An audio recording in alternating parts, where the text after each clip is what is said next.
Hi folks, welcome back. I have your latest Toronto home prices and insights for week ending November 22nd. My name is Santo Sessa with RE/MAX Premier. Before we get going, please take a second, subscribe, hit the bell button, share this video with your friends. It encourages us to keep doing these reports for you. So thank you for that. Also, we've made a shift in how we're presenting and what we're talking about here. This is just for Toronto. Later this week, on Thursday, you're going to see the York region. There's going to be Vaughan, Markham, Richmond Hill. We're doing that report. I know I promised this last week. I missed out. I got caught up in a whole bunch of things. It's pretty busy out there in the real estate world these days, but we'll be caught up for this week. Everything will be there.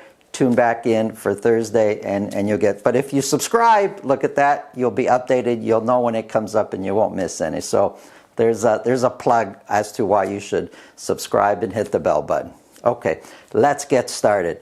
I got to tell you, the real estate market across the GTA, if I had to pick one word to describe it, the word is resilient. It's keeping up, and it's kind of going against what logic would dictate. So let's get into the market here. So we're talking about just for the city of Toronto.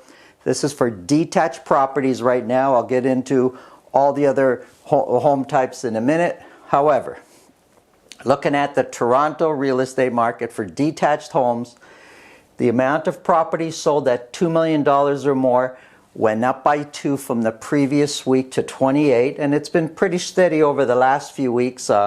Just before that, though, we were up in the 50s and 60s, and it dropped by over half, and now it's kind of been staying there. And it's the same thing as far as sales. We were up close to the 300 range. We dropped down to 187, 188. Last week we did 182, so it's kind of been hovering around there. Average sold price has been climbing just slightly over the last few weeks. So that from the previous week when it went up by 3,000, the average sold price for detached homes in Toronto for week ending November 22nd, the average sold price was $1,439,000. 1.4 mil for the average detached price in Toronto for a home. When we kind of step back and look at the bigger picture and we compare to where we were pre-lockdown, the high price for average sold price pre-lockdown was $1,645,000. When we came out of the lockdown, we shot up very quickly, and we were very close to where we were pre-lockdown prices. But as we kind of stabilized here, let's call it normalized, and we all kind of got used to the new norm, we'll say. There's a phrase that's been used way too often these days. If you really take a look and you kind of draw a line, although the last few weeks average sold price has gone up, and on a week-to-week basis it goes up and down, the general slope is down. Not by a lot, but detached homes have been, for average sold prices, have been coming down slightly over the course of after we came out of the lockdown. So say from June, they've been gradually coming down. And there's a story that a lot of people are not talking about. Everybody's talking about what's going on with the condo market, and we'll get into that in a minute. And there's so much action when we're detached and sold over asking and multiple offers. However, in general, prices have been inch by inch coming down gradually when it comes to detached prices. Compared to last year, we're still about 10% higher than we were last year's average sold price. Listings, we've been, over the last few weeks, listing a little bit less than what we've been listing last year. So last week we listed 182. Oh, sorry. These are sales, not listings. So when we talk about, forgive me for that, when we talk about sales, we have been previously selling a lot more detached than what we did last year this time. However, over the last few weeks, we've been selling less, which is really interesting to see. And of the 182 that sold last week, 52%, more than half, sold at list price or more. Okay, so now listings. We've been steadily listing more than what we've listed last year. Every single week here. Now the orange is this year, 2020. The blue is last year's numbers. So we're at 309 listings for week ending November 22nd. And now months of inventory. Months of inventory is probably the best way that we could monitor the effects of supply and demand. As months of inventory are low, and we'll say less than 4 months, we're in a seller's market, and usually means prices are kind of trending up. Between 4 to 6 months is a balanced market, and more than 6 months of inventory is a buyer's market. So a months of inventory is sitting at 2, and it's been pretty steady there, and that kind of helps explain the very steady price we've had over the last few weeks. Semis are doing extremely well. When we look at the amount of semis that sold at $1.5 million or more, we shot up from 8 to 13 last week. Sales went up from 60 to 77. Average sold price went up to almost 1.2. The average sold price of a semi for last week in the city of Toronto was $1,187,000. Now, kind of taking a step back and we look at pre-lockdown prices, the high that we had before we went into the lockdown was $1,257,000. We came out of the lockdown and shot way up, way higher than what we were before the lockdown. But as we normalized, we've come close, but semi prices have been pretty much steady. I wouldn't say they're going up, they're going down, but they've been pretty steady throughout the summer and now heading into the winter months. Compared to last year, it's switched back and forth, but right now we're sitting at 9% higher than what we were last year when it comes to average sold prices. Sales, we've sold the same that we sold last year at this time, but generally speaking, each week we've been selling more semis than what we've sold last year. But we're on par for last week. Interesting, though, of these 77 that sold this year, 74% sold at list price or more. Can you imagine? 3/4 of all semis sold, there were at asking price or multiple offers, selling over asking, and last year was 58%. Listings. There's a lot more listings this year when it comes to semis than there were last year. And what we're seeing now, we're heading into the winter months. Normally, we do kind of see things in general slow down. When I say things, I mean everything across the board. We see generally average sold prices come down, listings come down, sales come down. Generally, there's less activity come as we get into the winter months, but listings here has gone up. I think what we're seeing is people seeing how strong the prices are and not sure what's going to happen in the new year. So instead of waiting, they're choosing to come onto the market now. Months of inventory, extremely low, 1.3 months of inventory. It's been like this for a while now, and that helps explain why the prices are so strong when it comes to semis. Townhouses. Okay, City of Toronto. There's not, these yellow down here is townhouses that are sold at $1.5 million or more. Now townhouses, there's a wide range. You've got townhouses at $500,000-$600,000. You've got townhouses selling at $2.5-3 million. But of the townhouses that sold at $1.5 million or more, last week we sold 2. Sales did come down a bit, but over the last few weeks it's been 25, 26, 27 has kind of been the average. Last week we sold 20 townhouses. Average sold price went up to $1,042,000. So the average townhouse in the city of Toronto is $1,042,000. Not cheap. Looking at pre-lockdown prices, the high that we had before we went into lockdown was $1,063,000. And for a good part of the year, we've been higher than that. If we kind of look at the average here, and draw a straight line in the middle where we imagine kind of the middle price to be, we've been doing much better than what we did before we went into lockdown when it comes to townhouse prices. Compared to last year, well, this 1 week is a bit of a crazy week. We are 29% higher than what we were last year. I know that's a crazy number, but if you kind of look, we've had 17.5, 15.6.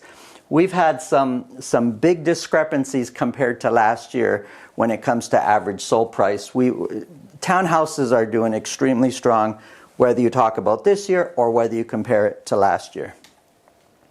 Looking at sales, we've generally been buying more townhouses this year than last year. However, last week was a little bit less. There were 20 townhouses sold last week.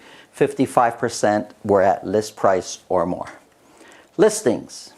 Hey, you know, townhouses, prices are strong. There's more and more people putting their townhouses on the market. And we're seeing that with how much higher listings are this year versus last year. But they are tapering down, which would be normal at this time of the year. And when it comes to months of inventory, very low. It's very much a seller's market. We're at 1.6 months of inventory.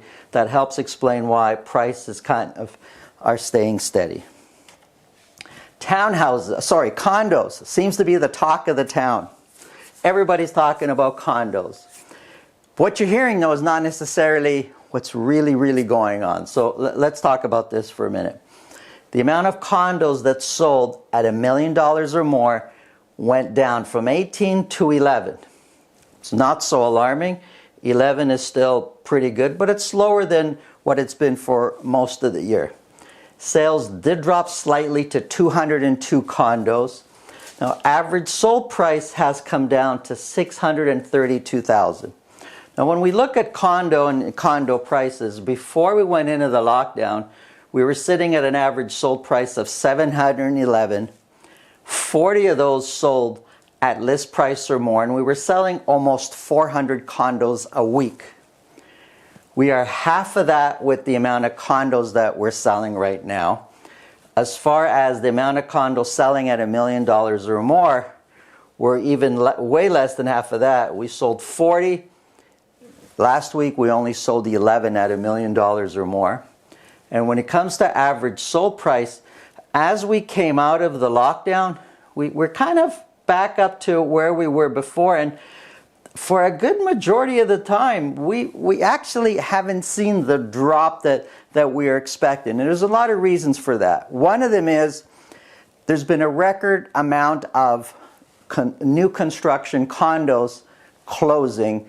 And those people that are flipping those and selling them, well, those are a little bit more expensive than your average condos that have been sitting out there for 5 and 10 years. So that helps bring the average sold price up.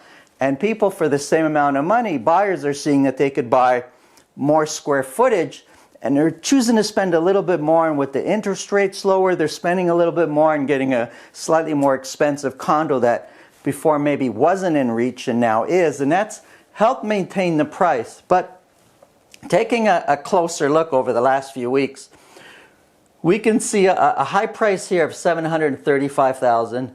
We came down a little bit and then kind of up, but not quite to where we were before. And then we came down 3 more weeks to a low of 611, but it shot up again, but not quite to where we were before. So if we just go back for a few months, the average sold price is not really maintaining itself. And then we go again. We shot up, but not quite to where we were before, and now we're coming down again. How low is this going to go? Is it going to be lower than where we had our lowest price before, or is it going to go back up? Well, time will tell, but condos it's trying to hold on. Let's face it, prices are better than any of us expected, especially with the volume of listings that are out there. Compared to last year, we're almost 7% lower when it comes to average sold price than where the average sold price was last year. But this year, 11 sold at $1 million or more. Last year, 23. So for sure, that's helping for average sold price to be much lower. Sales. There is no way. We've not seen sales anywhere close to where they were last year. So less and less people are buying condos, but more and more condo listings are coming onto the market. So less sales, more listings. That helps to have a ton of inventory out there. 202 were purchased, 5,191 were available for sale at the end of the week. So if you have a bakery and you sold in 1 week 202 loaves of bread, and you do your inventory on the weekend and you notice you've got 5,100 sitting on your shelves, what are you going to do the following week with these loaves of bread? You know they're going to spoil, right? So you're going to probably be reducing price. You need to get rid of this bread. I'm not saying that condos that are on the market are going to spoil, but you know, there's other pressures. Sellers that have their condos on the market, it's not for fun. Nobody lists a property for fun. There's pressures on them, whether they're trying to capitalize on an investment, whether they've got financial pressures and they need to liquidate. And when these pressures get too much, you're going to start seeing more and more prices come down. And when it comes to months of inventory, we're sitting at 5.9 months of inventory. Now, it's at the top end of a balanced market, and I gotta tell you, if you're in a market of buying or if you're in a marketing of selling a condo, some buildings, if you do a months of inventory calculation just for the building, you're very, very much in a buyer's market. You've probably got 7, 8, 9, a year worth of inventory in the one condo. And then you go to other condos, maybe more popular condos, and there's some out there, not lots, but there's some where it's still very much a seller's market. So it's so important to have a strong realtor on your side that can help you navigate all these things. That's the market report for today. Overall, Toronto is very resilient. There's a lot going on, and the next coming months will be really interesting. My name is Santo Sessa with Remax Premier. Have a great day.